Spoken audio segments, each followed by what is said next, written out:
So people who know me know that I like sandwiches and I like splitting sandwiches and pizzas and other food items. But while I usually try to do this in a fair way, today I want to be unfair and kind of as unfair as you can be.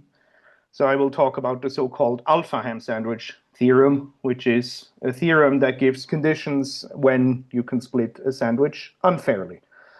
And I just want to mention that this is joint work with Michaela Borzechowski, Sebastian Haslebacher, Hoang, and Simon Weber. And I think some of them are also in the audience today, which is good. So in case there are some questions that I cannot answer, at least I have some backup for that.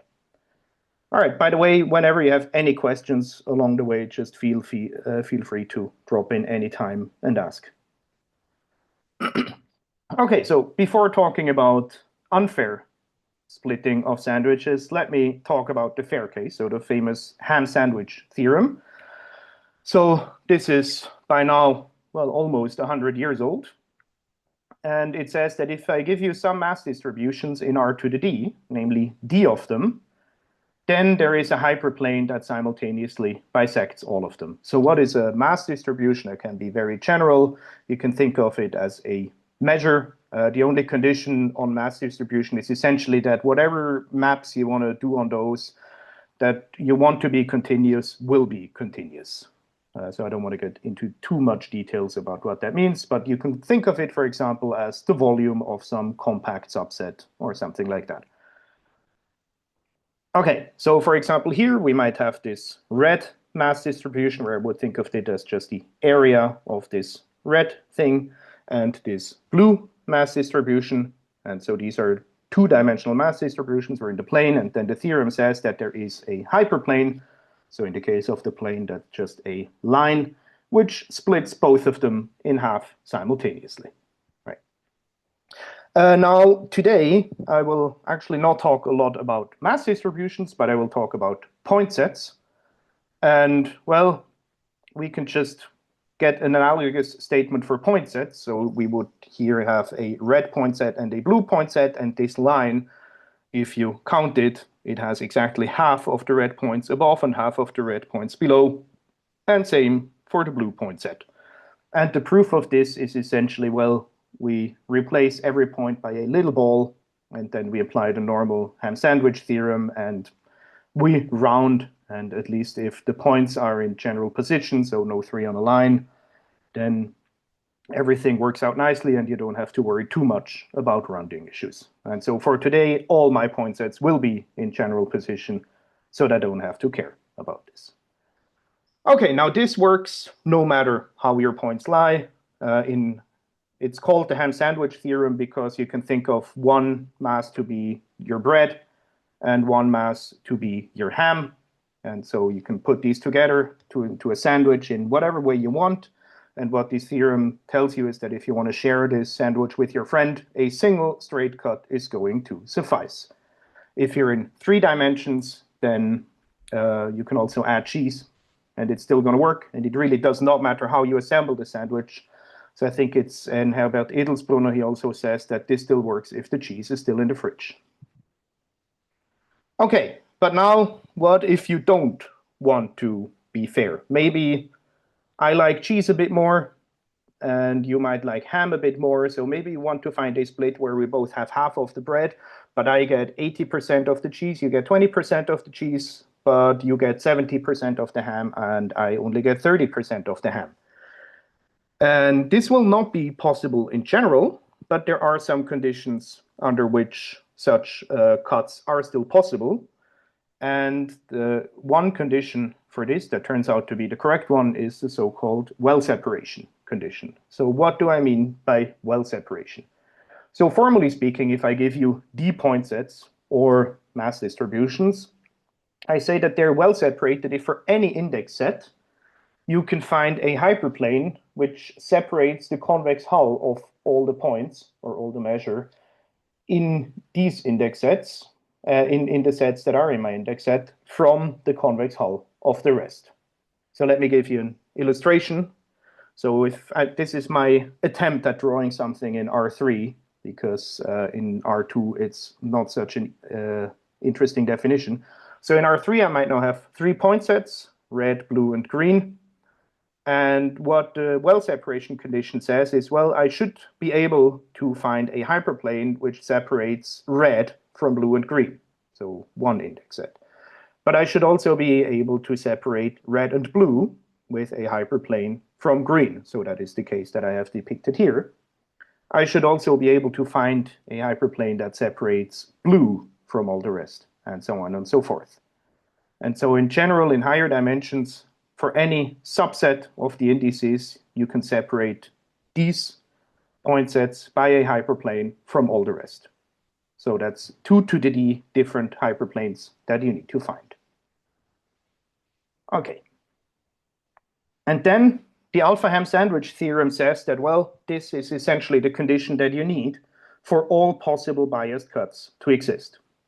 So I'm phrasing it here for point sets. So if you have d point sets and they are well separated, and you give me some alpha vector, so this consists of d different numbers, where essentially every number tells you how many of the points you want above. So alpha 1 points of P1 above, alpha 2 points of P2 above, and so on, all the way to alpha d of the points PD above. Then, if your point sets are well separated, the alpha-Ham sandwich theorem tells you that there is a hyperplane such that you have exactly the correct number of points above. And even more, you can force this hyperplane to go through 1 point of each color. So you're going to go through exactly 1 red point, exactly 1 blue point, exactly 1 green point, and for each color you have the exactly correct number of points above. Any questions so far? Does not seem to be the case. Okay, so maybe as a small side remark here and in the following, whenever I talk about above, so we have these colored points through which we're going to lay our hyperplane. And above here, if I talk about above, I need an oriented hyperplane, but I'm going to consider my points ordered. So I really have P1, P2, and so on as an ordered set. And so the position of the points on a hyperplane will give me an orientation on this. You will see some examples on that later.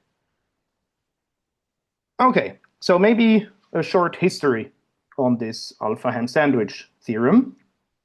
It's much newer than the normal Ham sandwich theorem, so it's by far not 100 years old now. So the first reference that I could find for this is from 2008 by Barani, Hubbard, and Geronimo, who didn't show it for point sets, but they showed it for convex bodies.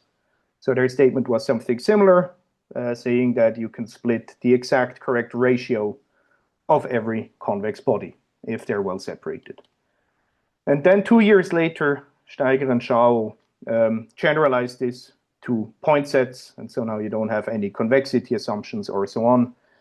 And the point set case is kind of as general as you can get, because any other measure, at least if it has a compact support, you can just approximate it by point sets.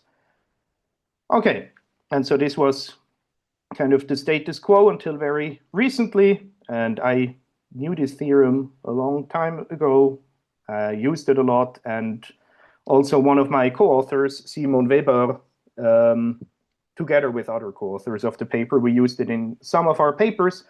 And so Simon decided to also include this, or a lot of these results, in his PhD thesis, which he defended in 2025, so last year. And then around this defense, he was looking at this original paper by Steiger and Schau again. So this is a picture of Simon, and looking at the proof again, at some point, he came to me and he said, well, there is this one line in the proof that I just don't quite understand why this should work. And so, being arrogant as I always am, I just told him, well, it's obvious, just think about it a bit. It's really, really not that hard, because I had a very intuitive idea of what was happening. So he went back to his office. Half an hour later, he came back with a counterexample, to which I wasn't able to say a lot anymore, because as it turns out, it really was a counterexample to what I thought I understood this line was doing. So I didn't really think it through quite as much. And so actually this proof by Steiger and Schau, at least at this point, we didn't know anymore if it really went through, because there was one argument that we couldn't see why it should work. So I should tell here that maybe that is likely due to us. So it might be that we're really misunderstanding something there, but we were at a point where we weren't entirely sure how to fix it. So we sat down and tried to fix it, and we couldn't come up with a direct fix of this, but instead, together with the other people that I've mentioned, we actually came up with two new proofs of the Alfvén-Sandwich theorem. So we are very convinced that the statement is true. I'm still also like 95% convinced that also the proof of Steiger and Schau should go through if you just add the correct argument. So I would say we now have three proofs of that theorem. But yeah, so today I will present you the two new proofs that we came up. So the first proof that we have is rather combinatorial, and it connects to a framework that is called unique sinc orientations, which is actually one of the core topics of Simon's PhD thesis. And the second proof is a bit more topological, using the so-called Poincaré-Miranda theorem. But I will start with the first proof with unique sinc orientations. And so for this, I will first tell you a little bit about what unique sinc orientations actually are. So I'll start with the underlying objects where we put these orientations on. These are just graphs. And so by a d-dimensional grid, I will just say, I will consider this to be the product of complete graphs. So for example, this graph here, it's also called a rook graph, is just a product of two triangles. So you see one triangle down here, and you see the triangle down here. And so you have 3 times 3, so 9 vertices, and essentially in every vertical thing you can go to every other vertex, and horizontally you can go to every other vertex, but you cannot, there are no diagonal edges here. So that's why it's called a rook graph. And of course this generalizes, so this would be a 2-dimensional grid. It generalizes to higher dimensions, but it gets very tricky to draw. Good, then a unique sinc orientation, also USO for short, that's just an orientation of all the edges with the property that each subgrid has a unique sinc. So orientation of the edges, I'm going to draw these as arrows. So here you have a bunch of arrows. And the claim for a unique sinc orientation is now that whatever subgrid you take, you do have a unique sinc. So I could let you stare at this and ask if you think that this is a unique sinc orientation, or if there might be a mistake.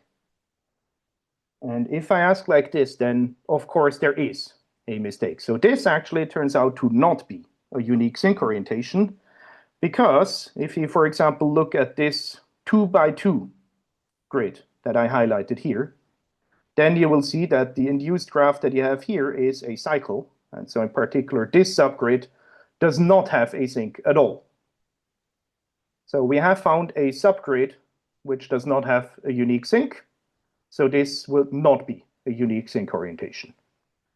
There's also another issue here. So you can also have this triangle here. So that's a 1x3 subgrid, which also here turns out to be a cycle. So there's 2 different subgrids here that show that it's not a unique sinc orientation. On the other hand, if I reorient one edge, then what you see here turns out to be a unique sinc orientation. At least I hope so. I didn't find any issue with that. Okay, so in general, yeah, it's kind of hard to check whether something is a unique sinc orientation because you really need to go through all the subgrids. However, there is a small lemma that makes your life a tiny bit easier, which says that if you want to show that an orientation is a unique sinc orientation, it's enough to just show that every subgrid has a sinc. So you don't require that it's unique, but you just require that every subcube is a unique sync orientation. And what do I mean by a subcube? A subcube is now just a product of two vertices, or single edges. So if these things hold, then you know that also globally every subgrid will not only have a sync, but it will actually have a unique sync. Okay, so another very nice property of unique sync orientations is about the so-called outmap. So the outmap is defined for every vertex of the unique sync orientation, and it essentially just counts the number of outgoing edges in every dimension.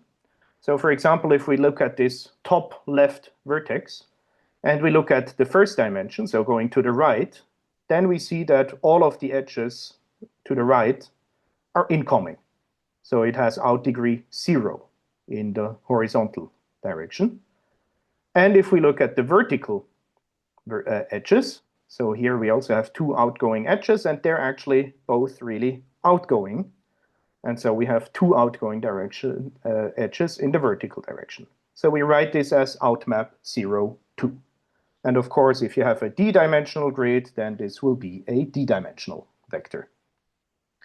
And well, you can also look at it for the next one. And here you'll see this is actually the unique sync that we have in this unique sync orientation. And so the outmap is 0, 0, because everything is incoming. And then the last one here, it has one outgoing edge in every dimension. And you can write this down for every vertex here. Okay, now there might be, looking at these numbers, there might be something that you see. And first of all, I see that I have made a mistake here. So actually, I messed up the dimensions in the last entry here. So here it should be 2, 0, because I mixed up the dimensions. And if you have the 2, 0 on this last one here, then you will see that every possible combination appears exactly once. And this is not a coincidence. So it has been shown by Gertner, Morris, and Rust in 2008, so the original paper introducing these unique sync orientations on grids, that in a unique sync orientation, every possible outmap appears exactly once. And this is actually an if and only if. So if you just wrote down these outmaps, if every possible outmap appears exactly once, then it also is a unique sync orientation. So that's an equivalent characterization of unique sync orientations. Okay, any questions about unique sync orientations at this point?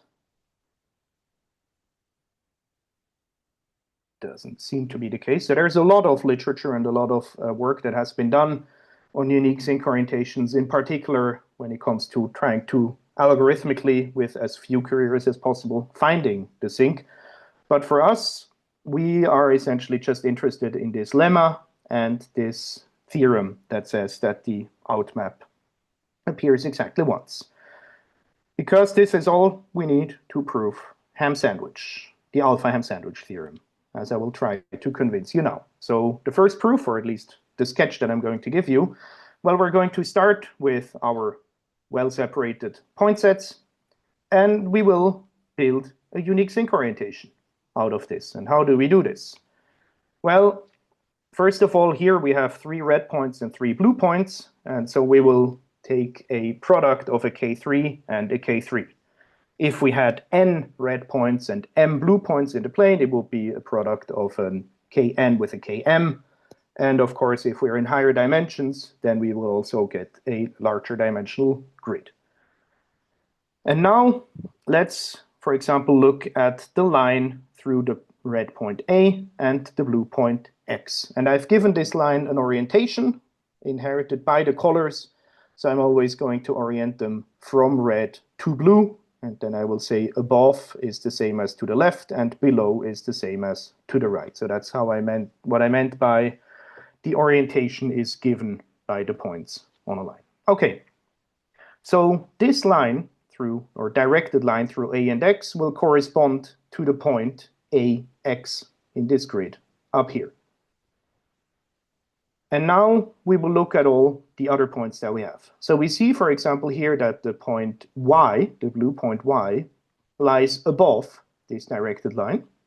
And so because it lies above, we will draw a directed edge from our vertex ax to the corresponding vertex in the y column. And because y is above, we will orient it towards this point in the y column. Now, on the other hand, the point C is below, so we will look at the edge from AX to the corresponding point in the C column, and we actually orient it towards AX, so like this. And then the same for the red points, so both B and C are below, so we will take the two vertical edges and we will orient them both towards the point we're currently working with. Okay. So this is how we orient all the edges that are incident to this point AX, which will correspond to this oriented line through the points A and X in this primal view. Okay, I'm not drawing the rest of this orientation, but if we do this for every possible point in this grid, so for example, for this point here in the middle, we would look at the line, oriented line through B and Y, and do the same thing. Well, I claim that this way we get a unique sinc orientation. And for this, first of all, you need to show that it's actually well defined so that you're not going to be orienting an edge in both directions. But this is not so hard to see if you play around with it long enough, and I'm not going to focus on that. But I want to focus on the more global structure. And so the first thing that we realize is, well, if I claim that it's a unique sinc orientation, and so also the entire grid should have a unique sinc, and by our construction, then this sinc should correspond to a directed line where all the other points are below. Because that's exactly the case where we oriented all the edges inwards. And so the global sinc corresponds to an upper tangent. Okay. But I claim that this already implies that every subgrid has a sinc. Because, well, what is a subgrid? If you look at a subgrid, you just look at the corresponding subset of the points. And every subset of the points, because it is well separated, will have some upper tangent that just has all the points below. So, not sure exactly what you mean by an upper tangent. Okay, so an upper tangent is just a hyperplane, or an oriented hyperplane that goes through one point of each color, such that all of the other points are below. So in this particular case, it would not be an upper tangent because the point y is still above, but I think if I see it correctly, if you take the line through A and Y, then all of the other points are going to be below this, so this will be the upper tangent here. Thanks, right. Yep, no worries. And so this holds for every subset. And so that means that every subgrid has a sinc.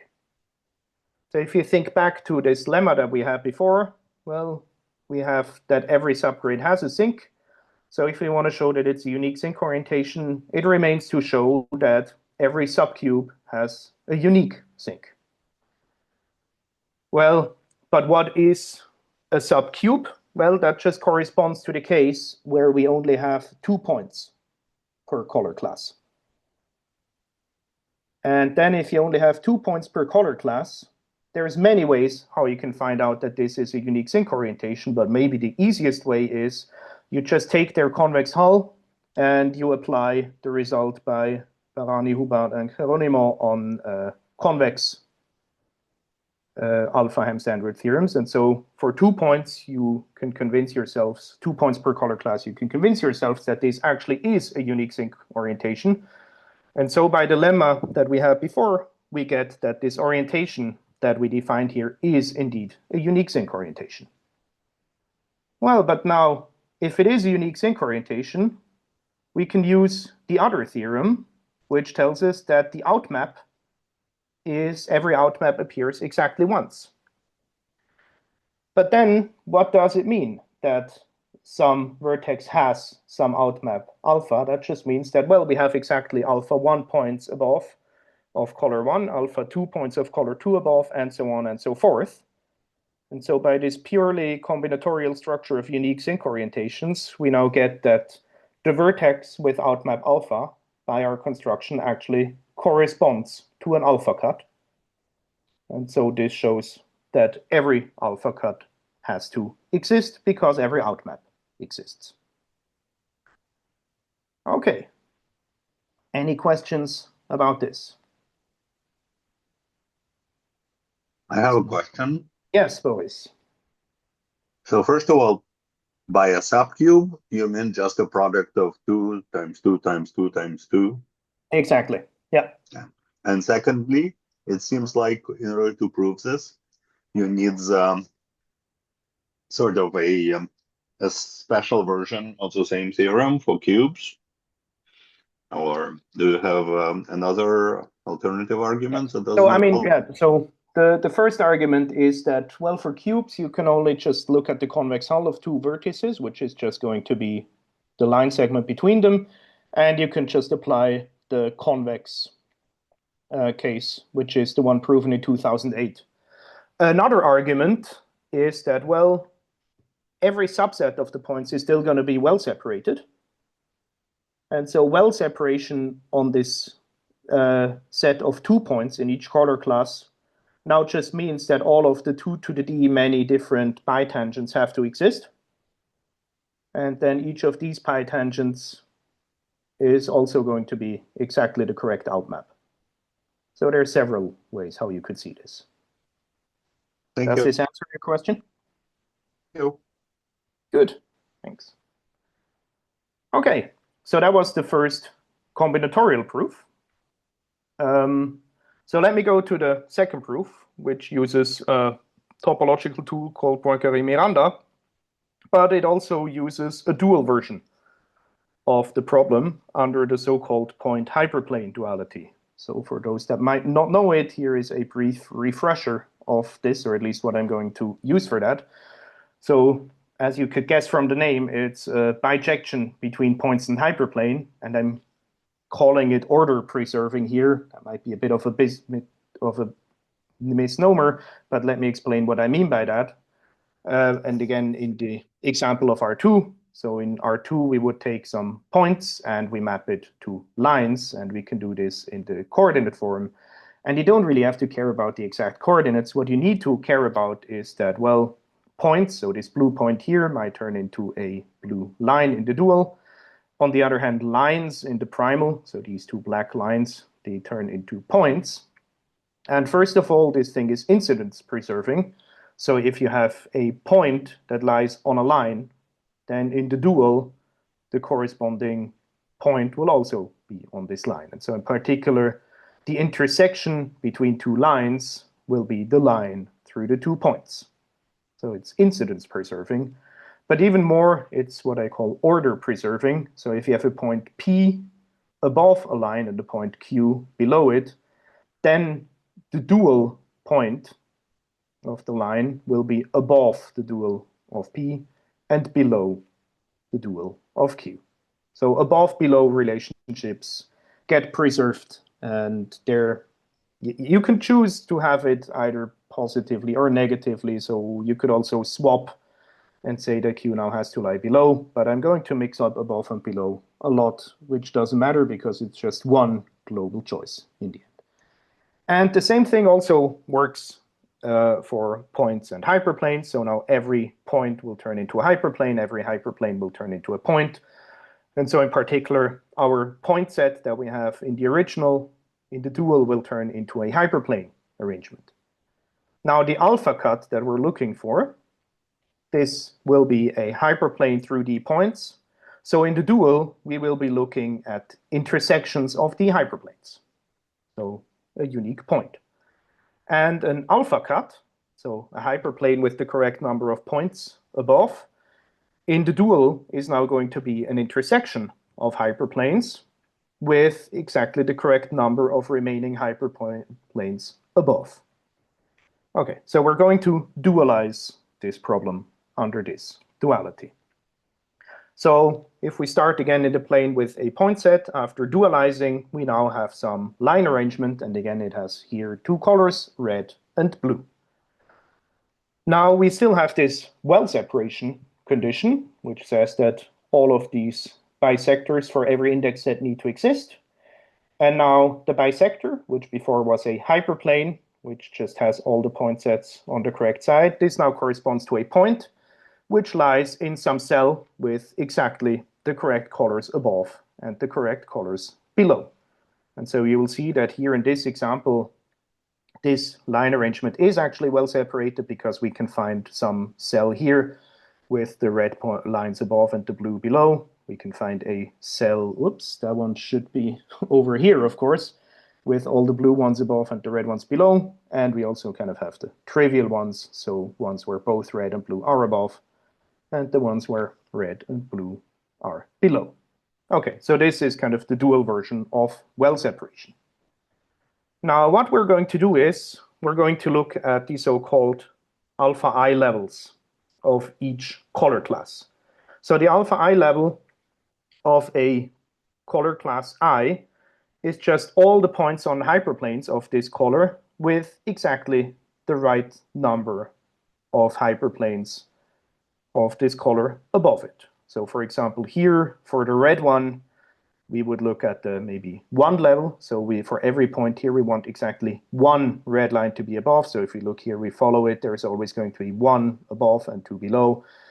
And then you have to be a bit careful kind of at the intersections, how exactly you define it, but we're just going to define it in the natural way so that it just connects correctly. And so you get this zigzag going through here. And then you also get, for the blue 1 level, you get this zigzag curve here. And well, what do we want? If we want to have an alpha cut in the end, we want to have an intersection of these corresponding alpha I levels. So we want to show that if we have all of these levels, that they will intersect in some point. And to show that they actually do intersect, this is where the Poincaré-Miranda theorem comes in. So what does the Poincaré-Miranda theorem tell us? Poincaré-Miranda theorem, even older than the Ham-Sandwich theorem, so it was phrased by Poincaré in 1884, but he actually didn't prove it, at least not as far as we could see. And so Miranda finally wrote a proof in 1940 of this. The theorem says that if you give me d continuous functions from each of those from the d-dimensional hypercube to the reals, such that if you look at the corresponding facet, which is just, okay, where the dimension xi is 1 or -1 respectively, then at this entire facet, the ith function should be greater or equal than 0 or less than equal than 0 respectively. Then these functions have a common 0. So let's look at the two-dimensional case. There we go. So two-dimensional case, so we have a two-dimensional hypercube, or just a square, as it's also called. And we have the horizontal dimension and the vertical dimension again. Then the first function, I've drawn here the 0 set of this function.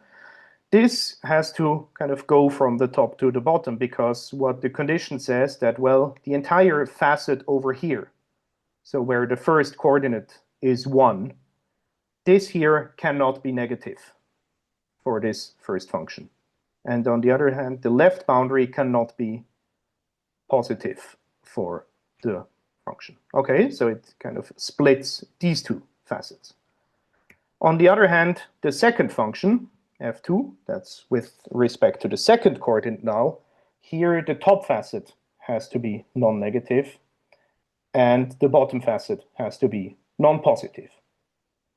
Otherwise, there are no other assumptions that I take, so I don't need the positive region to be simply connected. I don't need that there is only one curve or that is a 0 set. So it can be as wild as you want, as long as things are continuous and these facets are correctly And then the Poincaré-Miranda theorem says that there is some common zero, or in other words, an intersection of these zero sets.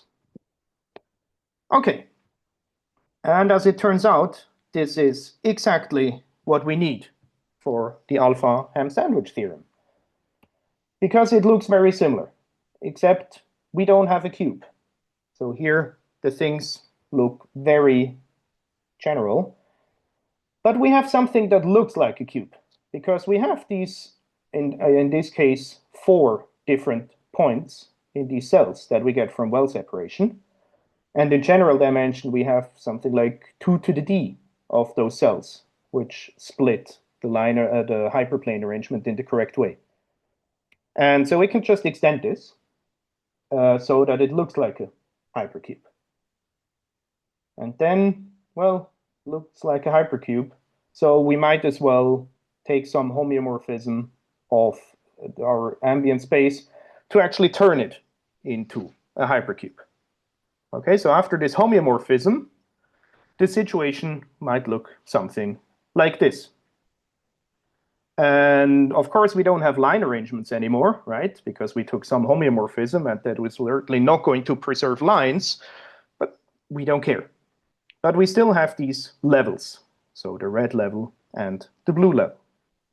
And by the well separation property, well, if we look at one of these levels, it kind of looks like one of these zero sets from Poincaré-Miranda, or how we would expect this to look. And, well, as it turns out, it actually is. So we can define a function which has this level set exactly as its zero by just saying, okay, maybe towards the right side or to the positive side, we just say, okay, the value we define is just going to be the distance to this level set. And, well, on the other side, we're just going to put minus the distance to this level set. So that is just some continuous function. But this way, choosing this function, we exactly get this level as the corresponding zero of the function. And then we do the same in every other color.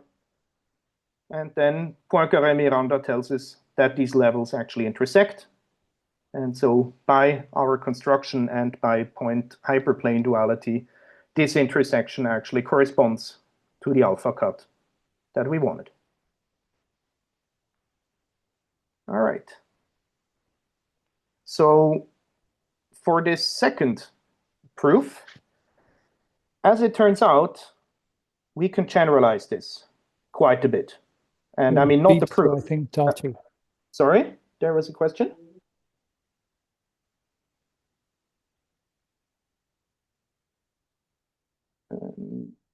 I'm not sure if there was a question.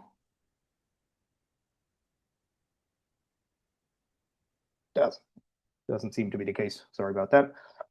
So yeah, this proof actually generalizes to a much more relaxed setting, because at no point in this entire proof did we use that these hyperplanes are actually hyperplanes. We never used the fact that they are linear, because we actually applied this homeomorphism that completely destroyed their linearity.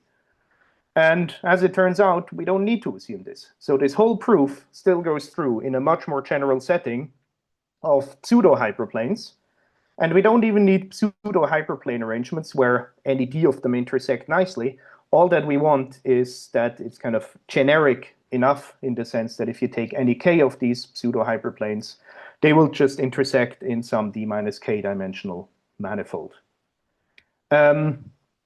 We can add one more restriction, which we called rainbow arrangement, which is that if we actually look at d hyperplanes of different colors, so a rainbow part of it, then we want that these pseudo-hyperplanes, these d pseudo-hyperplanes intersect in a single point. So a priori, a d minus d dimensional manifold, so a 0-dimensional manifold, it might not be connected. So according to the original definition, they could intersect in many points.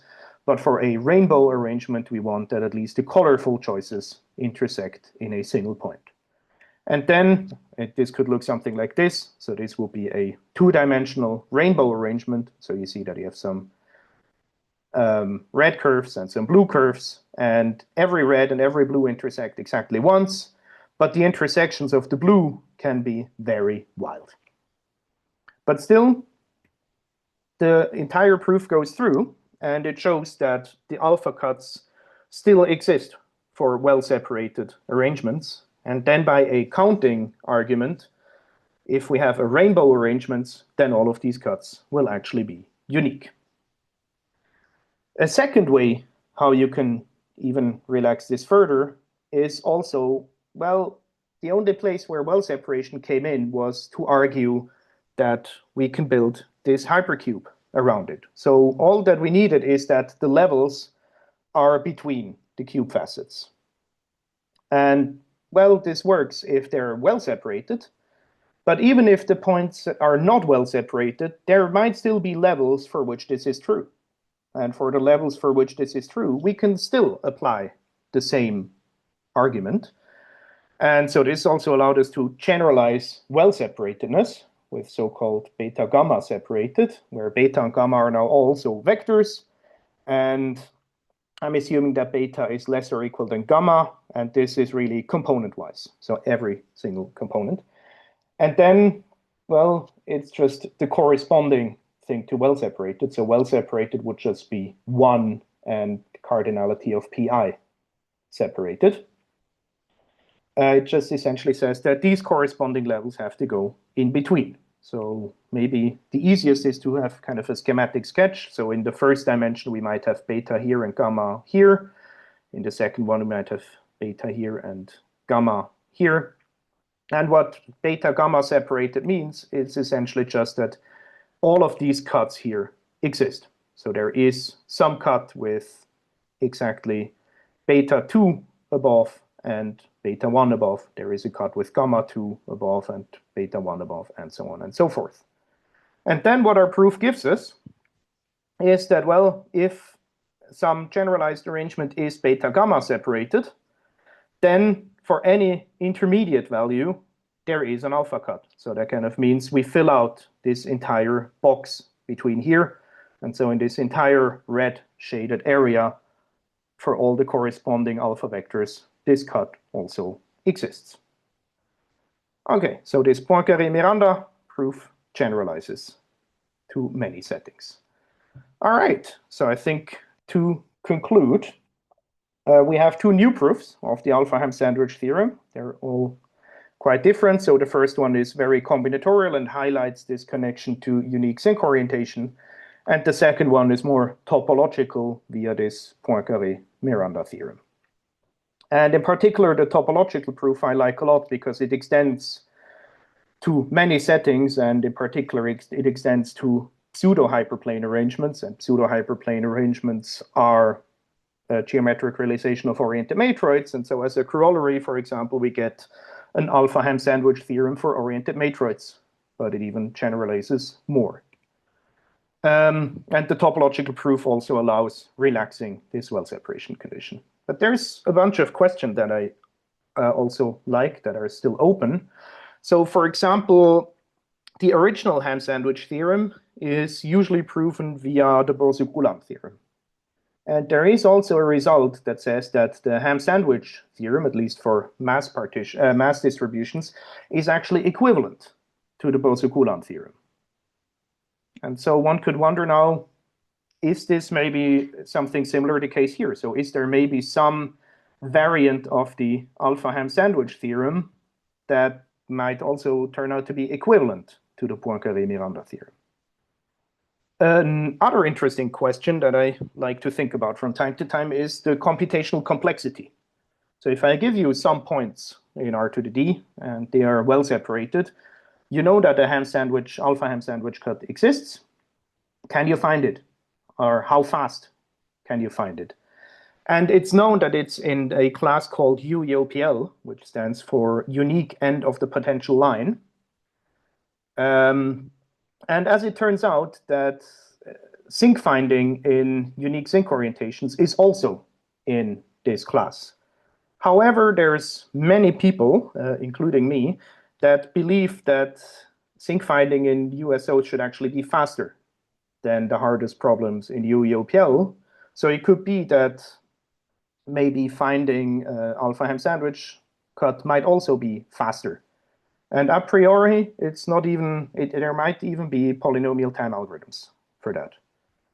All right, so with that, I thank you for your attention.